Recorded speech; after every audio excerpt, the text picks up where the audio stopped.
What I would like to see happen is that we just quit using the term ESG. I mean, I think it's just, it's been so confused by so many different definitions. The sort of reasonable, moderate stuff, people generally like it. The extreme right doesn't like it, and the extreme left doesn't like it. It doesn't have the sizzle and the drama of the extreme sort of statements being made on either side playing to the crowd. So what you're trying to do with less verbal fireworks is create this pragmatic center, the sustainability pragmatists, I like to call ourselves, versus the sustainability Taliban on the left, where nothing's ever good enough, and the sustainability flat earthers on the right that don't think climate change is real. Let's carve out this space in the middle with people with different views that don't always agree with each other.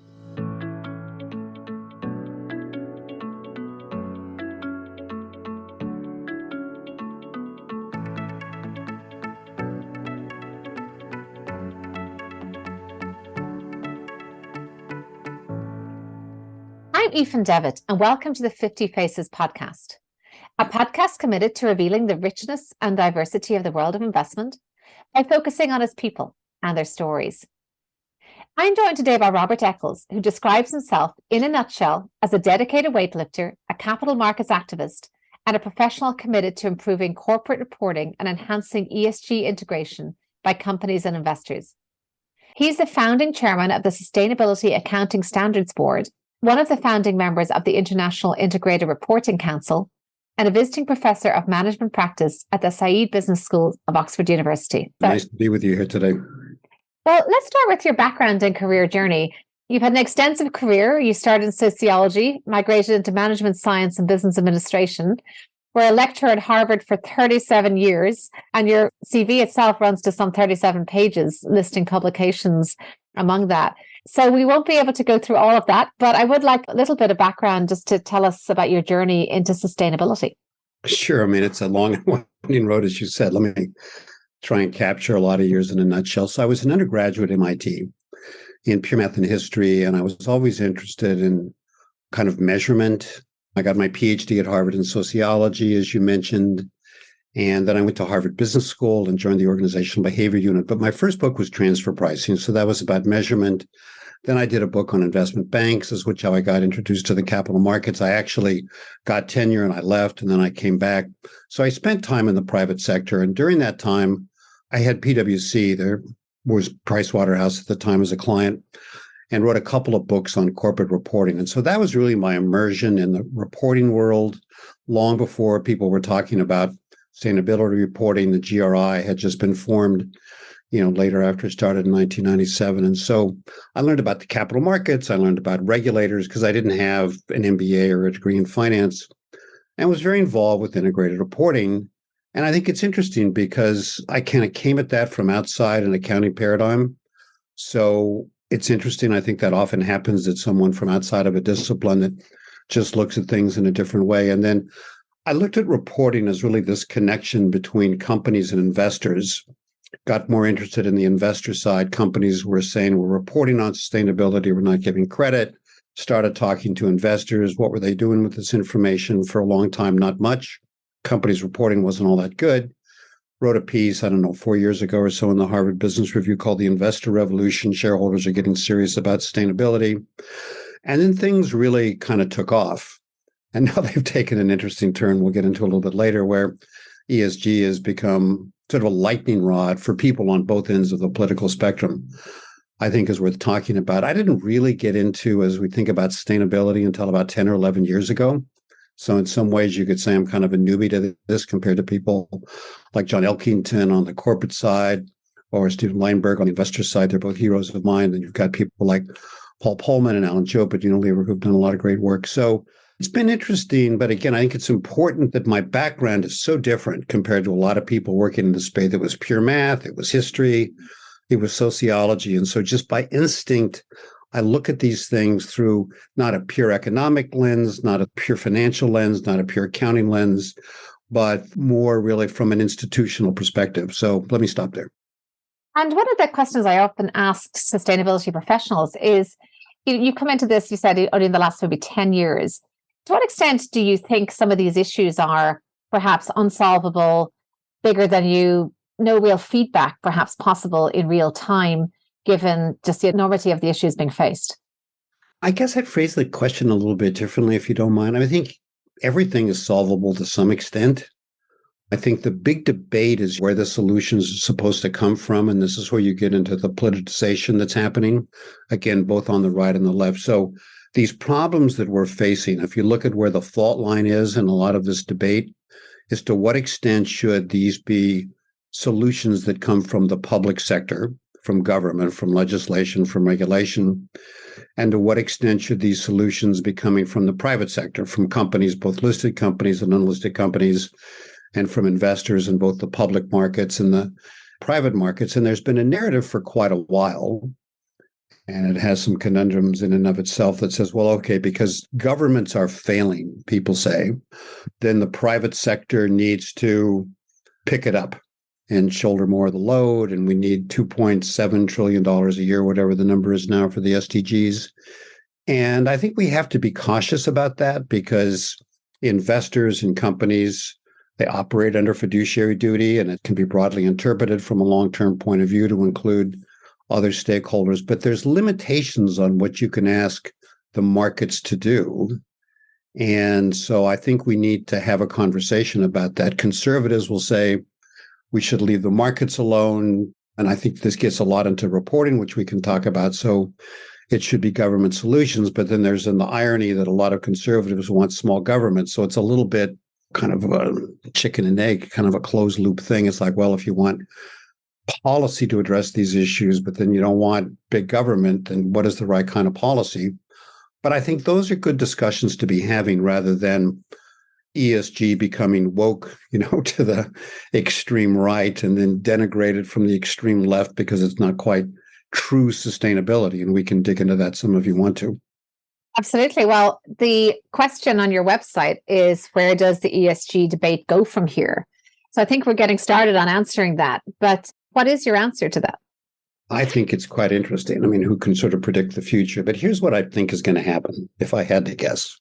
And I can speak more from a U.S. perspective, and I think most of the Sturm und Drang is happening here in the United States. I think there will be House hearings, and there will be quite a bit of political theater on both the left and the right. As long as people want to impute a meaning to ESG, whatever that is, even if it's not how I think about it, then they can kind of have a field day with that. But I think there's an economic reality and there's what's really going on in practice. What I would like to see happen is that we just quit using the term ESG. I mean, I think it's just, it's been so confused by so many different definitions and kind of tied into this whole anti-woke thing. And in the United States, kind of woke is just sort of name calling. It's like, you used to, if you wanted to call people a bad name, if you were conservative, you call them a liberal or a progressive, and now you call them woke. So, I mean, ESG really is material risk factors from a company and investor point of view. The people on the extreme left, they don't like ESG because they say, well, if it's only material risk factors about value creation, that's not saving the world. That's not addressing the big sustainability challenges that you referred to earlier. It was never intended to do that. And I think it's really important to make a distinction between material risk factors for long-term enterprise value creation.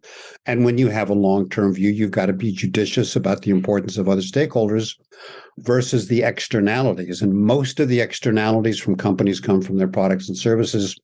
ESG was never intended to solve that. And you get into this big debate on reporting, the single materiality versus double materiality. You've got people that don't like the International Sustainability Standards Board because they're just about single materiality, where double materiality is really the impact of a company having on society and the environment. Reporting can only do so much. And even if you have double materiality, if it's not connected to incentives, if you don't have targets, if you end up violating fiduciary duty, it's not a silver bullet. So people expect too much out of ESG in some cases. People deride it for the wrong reasons because it was never intended to be about, quote, pure sustainability. And then, on the other end of the political spectrum, calling this some kind of an ideology, and you've got Ron DeSantis, and we're going to get ESG out of our funds and this and that. A lot of that is so silly. And an example of why you see it silly is that you've got, even in these red states, you have their pension funds and you have some of their banks pushing back on it. And I've got to know some Republicans. We can talk about my campaign with Dan Crowley. It's very interesting. I mean, they get it. I did a webinar with Dan with the Bipartisan Policy Center. It started out with a video from Representative Bill Huizenga, who's a Republican representative from Michigan. He was interviewed by a gentleman named Tim Doyle, who's Republican, who's at the Bipartisan Policy Center. And he goes, look, I'm from real estate. Location, location, location. Materiality, materiality, materiality. And the moderator says, well, Bob, let's start with you. Give us the history of ESG. I said, I'm not going to do that. Let me just respond to Representative Huizenga's comments. I couldn't agree more. It's about materiality. So now you have bills that have been introduced in the Senate, the Mandatory Materiality Requirement Act, and Bill Huizenga and Andy Barr do similar legislation in the House. I mean, sure, you read the bill. It's pretty sensible. We can have a discussion over whether an issue is material or not. And that's a good debate to have. And we can have a discussion about what we can expect from the public sector and what we can have from the private sector. But this politicizing ESG on both ends of the political spectrum, it's getting us nowhere. And then my friend Dan Crowley, I didn't have a chance to kind of go through it really, really carefully. I read one article careful and the other. Two very, very interesting, thoughtful articles from conservatives about ESG, about why, the conservatives aren't going to win kind of a fight against ESG the way they're defining it.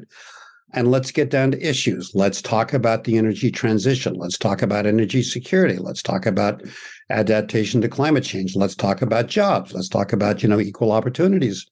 And I think if we could talk about specifics and what are the different solutions to specific problems, sustainability issues, where again, there will be different views based upon your political convictions, but those are constructive debates to have. That's part of the democratic process. This theater around ESG and some of the crazy stuff I've been reading out of some of these organizations, this American Legislative Exchange Council, the stuff they're doing, the State Financial Officers Foundation. I mean, some of it is so ludicrous, it's laughable, but I don't know if they believe this or they just see this as something that can kind of mobilize the base. But I think this eventually is going to, the ESG part will die down. The woke thing will be around because that's just like calling liberals a bad name.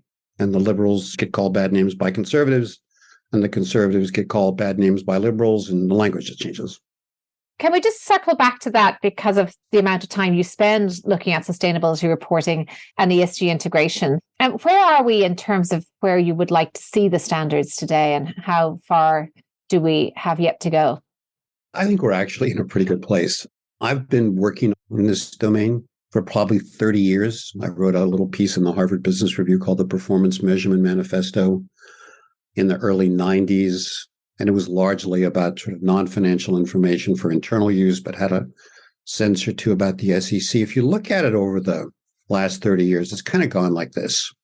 We don't really even know what sustainability reporting is. And if we hear about it, we don't really care about it. It's not that important. And it's just basically stuff that NGOs care about. Well, okay, it's important and the markets care about it, but market forces are going to decide what the quote standards are. Market forces will decide whether it should be the Sustainability Accounting Standards Board, it should be the Global Reporting Initiative or something else. I always thought that argument was ridiculous. And you can draw a parallel to financial reporting standards. We didn't always have financial reporting standards. They came about in the United States when there was the stock market crash of 1929, the Great Depression. The SEC was formed and financial accounting standards were established. And it was very controversial. Accounting firms said, listen, this is as much art as science. We can have standards. Companies said, if we have to report our revenues, the sky is going to fall. Our competitors are going to know about it. I've written some pieces with a colleague named Casby Soonawala, 3 little pieces on financial reporting. And it's been around for a long time. It's never settled. It's always controversial, but you need to have it as a baseline. With the formation of the International Sustainability Standards Board that came out of the IFRS Foundation a couple of years ago, that is crossing the Rubicon, because basically the world is saying we're not going to rely upon, quote, market forces to establish a set of standards. So if these issues are material and they're important to value creation for companies and investors care about them, just like with financial performance, we need to have standards so you can have apples to apples comparisons and comparisons over time of a company and its competitors. That's why standards exist. And what I always want to say about standards, and it's true with financial reporting standards, They're a social construct. There are no technically right answers. There may be technically better answers than others. They're a social construct. They're not based upon the laws of physics, and they're highly contestable. And you see that with financial reporting, and it goes back and forth on goodwill. We're going to handle it this way and that way, and companies complain, and they report on a bunch of stuff they don't have to. But you've got a baseline. We've got an agreed upon social reality. We're going to represent a company's financial performance through these set of standards. And there's two. There's international financial reporting standards for most of the world. Typical U.S. exceptionalism. We have U.S. GAAP. My friend Bob Hers with the Norwalk Agreement tried to bring them together, but hasn't quite happened, but it's happening in pieces. So what we've got now is the potential for a global baseline through the International Sustainability Standards Board under the IFRS Foundation, which oversees the International Accounting Standards Board, which sets international financial reporting standards. And their remit is information for investors. So it gets us back to the single materiality. And then you got people that make fun of the name of the ISSB. It's not really sustainability because it's not double materiality. On the double materiality side, as you know, we have in Europe the European Financial Reporting Advisory Group, which forms a sustainability reporting board that Patrick de Comberg is the chair of, and a professor, good friend of mine named Kirsten Lopata, accounting professor at Hamburg, is the vice chair, and the liaison to the International Sustainability Standards Board. They've come out as part of the EU Green Deal with the Corporate Sustainability Reporting Directive. They have established European, sustainability reporting standards. The ISSB has two standards, the General Requirements in Climate. FRAG has more like 14. There's a broader range of environmental issues and social issues. They're getting more into the double materiality issues. I think having a group like that exploring those is good because things that are double materiality now can become single materiality. What's important is that we have a global baseline. So when there's a common issue, like reporting on climate, ISSB and FRAG aren't recommending very different approaches. And then we've got in the United States this whole complicated thing happening, as you know, with the SEC's proposal, and it's been very controversial, and it's generated all kinds of fire again across the political spectrum. I think we'll see what they come out with, I guess reasonably soon, reading the tea leaves, reading some stuff in the paper. They'll probably pare back on some of the stuff, and that'll make some people unhappy. They'll still get sued, by the right, and maybe it'll go to the Supreme Court. But I think the opportunity for the United States is voluntary adoption, and I've done some work on this, and it's certainly possible to do. There's some nuances of what the International Sustainability Standards Board comes up with, starting with climate and using the guidance they have on the general requirements. Because remember, the big asset managers, they're all global. They're investing in companies across all these different countries. And so they don't want to have a whole bunch of different standards that these companies are reporting on. It makes their investment analysis difficult, if not impossible. And I should also note, another one of the irony of these political wars, 9 of the largest asset managers in the world are US. The only one in the top 10 is Mundi, and it's French. And you go and you look through statistics. The market cap of the United States is 59.9% of global market cap. Similar statistics on market cap of the largest companies in the world. So you've got this sort of odd situation where you've got the country with the largest and most robust capital market in the world with a huge percentage of the companies that represent that market cap, where you've got a part of the country saying, we don't want to have reporting standards. We don't want to have this reporting at all. And the irony is that a lot of this pushback from the right, they're interfering with free markets. They're going to boycott these firms that they say are boycotting fossil fuel companies when BlackRock invests a lot. It's like the connection to reality and facts for a lot of these people isn't there. So I think the International Sustainability Standard Board will move forward. Countries will have to decide whether or not to use these because they don't have official power. Just say you've got to do it the way the EU would have with FRAG. And again, you've got to be modest in your expectations. I mean, we continue to quarrel over financial reporting standards, and it will always be that way. It's going to be messy, it's going to be contested, but we're going to have this social construct baseline. And that switch from market forces will sort it out to we need regulation, and there'll be disputes around regulation, just like there is with financial reporting. That's just the way it is, and it's kind of life is messy. And again, standards aren't going to solve the problem. They're going to enable investors and companies to compare performance. They don't set performance targets. They don't tie executive compensation to those issues. It's really just a starting point, but it's a very important starting point. I'm actually pretty bullish about where we are in the standard setting world with sustainability, believe it or not. It's interesting. I see the standards really as tools, and obviously we have to be able to trust the tools, but they are only tools, and in the right or wrong hands can perhaps have different effect. Absolutely right. I'd love to talk now about the other kind of market force, which is, of course, the readership and the public and who's reading some of the work that you write. And you do have a fairly high profile platform there in Forbes. What would you say is the kind of engagement and response that some of your articles have had? I mean, it's been interesting. So when I post this on Forbes, if there's comments and stuff, to be honest, I don't even know where to find them, on Forbes. So I post it on LinkedIn, and that's where I get most of the reaction.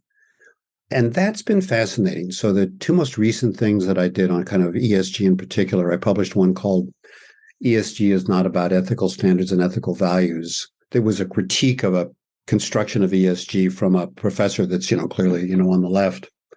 And it generated a lot of outrage. And, I don't have quite as much in the piece that I did with Dan on rescuing ESG from the culture wars. What I find interesting, it's a little bit of a way of kind of testing where people are at. You generally have the majority, and I wouldn't say it's 80%, it's maybe like 50% say, thanks, Bob, for kind of clarifying this. I now get the difference. You're right. ESG is about material risk factors. It's not the same thing as impact. That's negative externalities. I get it on the importance of standards. We need to politicize it. But then you still have people who say, no, this really should be about values. Then you're kind of ducking the main question. And then they, can say various insulting things like that. So it's, again, the people that want more from ESG and from sustainability reporting than I think is reasonable to expect. And then you get the other reaction. One of my favorite comments that I saw in the piece on ESG is not about ethical standards and ethical values. A guy said, ESG is a socialist conspiracy. And it's like, all right, sort of interesting to know that there's folks like it out there. But you do find, and there's some people that sort of disagree with, what I have to say, that raise some very thoughtful points. And sometimes you get so many comments, it's just hard to keep up. And what I try to do then is read them and then maybe write a reflection piece. So I think it's generally been positive. I think it would be good if there was a little bit more kind of across the aisle conversation as opposed to just people agreeing with me or disagreeing with me and not liking me for one reason or an opposite reason. These two pieces that I got this morning, the one from Dan in the National Review and then something, I forget the publication because I only scanned it. I mean, they were really interesting. And I'm thinking, wow, I would like, so mostly, look, I live in Massachusetts. I'm a Democrat. So, most of my circles are lefty folks like me. Man, I'd love for them to be able to have access and, understand. So I may try and write this up briefly because we're all sort of living in our own echo chambers. And it's just kind of reinforcing the anger on both sides. I don't think that's good for America, to be honest. That sounds kind of corny and old fashioned, but can't wave a magic wand and make it go away. But you got to try, right? Absolutely. And what would you say? I think, first of all, I agree completely that taking some of the labels down, those labels that have attracted such vitriol, is going to be a first step in terms of bridging that gap and finding that middle ground you spoke of. Would you say that there's anything else that we're missing today, that maybe where the argument is just completely missing an essential piece or off in the wrong direction? I don't know so much that there's something that's missing. I think we're trying to talk about it in the wrong way because people use language that will then reflect their sort of, political disposition often. And I think, as I said earlier, if we could sort of break it down into specific topics, and rather than be arguing about what ESG is or isn't, which is still largely, what I've been engaged with for a while, and let's get these down to very specific things like the energy transition, like nuclear power, like the fact that we're going to have oil and gas for longer than some people want. I think if you could kind of boil it down to the issues and not be casting aspersions on, people of different political perspectives, I just think that's a better way to go about it. It's not as sweeping, but eventually that's how these things get solved. You're going to kind of have to do it sort of issue by issue by issue. And there's some people that think the whole system needs to be changed, but I don't think it's going to be changed. I mean, you could say if you wanted to think about a big change, one thing we're not talking about very much, so maybe there is one thing, which is corporate form, which is basically based in company law. So why do companies exist? Well, when companies first came about, they couldn't exist forever. They would get basically a charter to go build this canal, and they collect the tolls, and in 30 years, they close it down. It was at the turn of the 19th century where we had companies that could basically exist forever. And they were public companies, and they could raise capital, and they could get into whatever lines of business that they wanted to. And there was a shareholder focus, and it's not as extreme as a lot of people would think in terms of it's only shareholders. But, if you wanted to rethink the basic capitalist system, you could say, let's go take a look at company law. And there's things like the Public Benefit Corporation in the United States. I think it exists in 35, 36 states, something like last time I knew, where the company will have a positive duty to create some kind of environmental or social benefit. And the board of directors will be held accountable for accomplishing that benefit by the shareholders the same way they are with financial performance. But you hardly see in any of this debate, there's a lot of great work being done. My colleague Colin Mayer has done a lot of great work at Oxford. He's got a new book coming out in the fall, which is fabulous.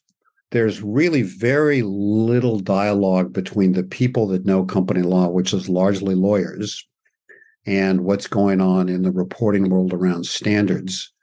And then sometimes I think the single materiality, double materiality debate would be a debate that would be much more constructive to have around the role of the corporation in society, and then what company law should be for why we have corporations, where the economy is very different from when these company laws were established, where you've got a huge amount of concentration in big multinational enterprises that have these long supply chains. So I think it would be very useful and constructive to rethink company law, but that's another real hot button, and it's a broad topic. And I don't see that happening anytime soon, but you do see in the United States on a state-by-state basis, you can have a benefit corporation. There's now a Delaware Public Benefit Corporation, and a company convert to that with a majority of shareholder votes. So we'll kind of see where that goes. Well, having started in corporate law myself, I'll certainly attest to the fact that it is dense. But if we have a systems thinking approach, surely we have to integrate that. Because I've heard the quote, most of economics can be summarized in 4 words: people responding to incentives. The rest is commentary. And obviously incentives, as you mentioned, enforceability, tying compensation to standards and having those standards be meaningful is probably a first step. But I do think systems thinking, bringing it all together, certainly moves us closer to our end goal. My last question about the old umbrella topic of ESG, or title of ESG, which we might well end up canning, is around diversity. And just love to hear your thoughts on diversity. I suppose the diversity you've seen, and I'm thinking maybe in the finance profession as well as academia. Have you been impressed with the improvement in diversity that you've seen throughout your career? So how are you defining diversity? Diversity by gender, as well as ethnic diversity. That's interesting, right? Because, the term diversity will mean different things to different people. And diversity, equity, and inclusion, tends to make people on the right nervous, but diversity in and of itself, not necessarily. So if we're going to talk about gender and racial diversity in financial services, which is an industry I spent time in, I think, to be honest, and I can be personal about this, I don't see much happening at all. If you look at financial services, and let's kind of be very specific and say who makes capital allocation decisions. So, personal note, my oldest daughter is a partner in a fixed income hedge fund. She makes capital allocation decisions. There's not many folks like her. I have a friend who works in venture capital. She told me that something like 1.2%, 1.9% of capital that was allocated by LPs to venture capital firms went to women.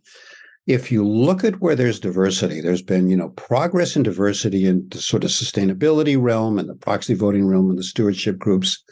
And you've got, a number of women that are doing great work. A lot of these are friends of mine. But if you look at the portfolio manager level and you look at the number of CIOs that are women or racial minorities in this country, mostly, you'd be talking about Blacks and Hispanics, there's not a lot. When it's the same thing, whether you're looking at private equity, whether you're looking at hedge funds. So if there's a place where you'd like to see more improvement, it would be in terms of the people that have capital allocation decisions. That gets really tricky, right? Because then people will say, well, we don't want to have quotas because that's not the way to do it. So we're not going to say 50% of the people of their portfolio managers should be women. But then you trace it back. So my daughter, who was a quant girl, she was Harvard Econ and applied math and all that, she'd love to hire women. The firm was started by a woman and a man. And when she gets the resumes for interns, it's already 80% men. And she can't control that flow. And they go to all the big name schools, and then they're having better luck with some of the lesser name schools because the kids aren't as arrogant.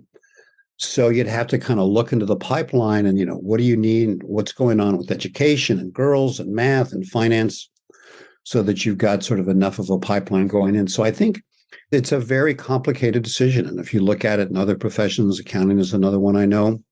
It's complicated, right? Because maybe even more than half of the people that they hire out of college into the accounting firms are women. But then by the time you get to the partner level, it's not 50% for, all kinds of complicated reasons, as we know. So I think it's an important question. I think it's a complicated question. And I don't think it's something that the markets by themselves, companies can have good intent. Some people say, oh, we don't have women on the board because we can't find women. I don't kind of really buy that. But there's issues around just kind of where the pool of capital is that's coming from. And I think we need to think about that, and we need to think about it in a bipartisan way. Well, you're certainly very refreshing. I love to hear your views on that. Coming to the end of our discussion, but I'd love to just two questions that I want to ask you about. One is, you describe yourself as a dedicated weightlifter. When did that start, and what health benefits have you seen? So look, it's a great question. The short story behind it is that I went to MIT, so I'm not a natural athlete. My son went to Princeton. He was on the crew team. So he is. And so he got weights one summer to stay in shape. And he said, you should try it. I'm 60 years old. I've never lifted weights in my life. I've been reasonably fit. So I started lifting bench, squat, deadlift, got hooked. No good at the bench, maxed out at 170, sketch 170. Squat, pretty good. Deadlift was my best lift. And I had this goal that I wanted to deadlift 300 pounds. And I maybe started at like 150. And the 300 felt like it was just almost an existentially impossible amount of weight to get off the ground. So the lesson in this is there was the physical aspect, but there was just also the mental barrier. Is it possible for someone at my age to get 300 pounds off the ground? So I did it. And it was really a breakthrough to be able to do that and to do it fairly clean. So then I thought, well, 400 pounds. I'd love to do 400 pounds. My son goes, there's the Magnuson Ortmayer deadlift program. Very intense. COVID hits. I'm not traveling.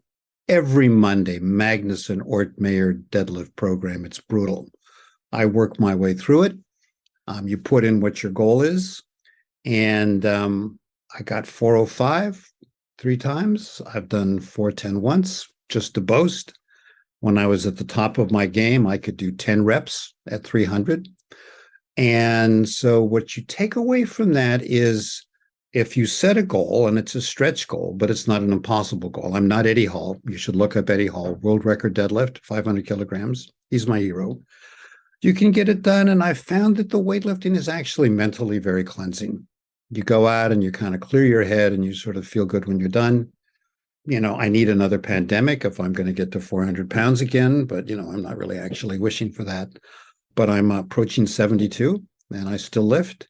And I plan on keep on lifting. And a little advice that you don't need because you're a young woman, but as you get older, lifting is very important because it keeps your bones strong and it keeps your muscles strong. And it's actually probably more important than aerobic stuff. So that's my story. And I would encourage all of your listeners to look up my hero, Eddie Hall, he's who I want to be when I grow up.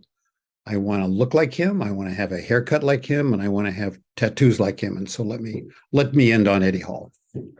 Here. I've always been a fan of the deadlift, but I love the fact that you have taken on existential challenges and conquered them and continue to set ambitious targets, which is kind of a bit like a kind of a parallel of your professional life. So I always like to draw those parallels.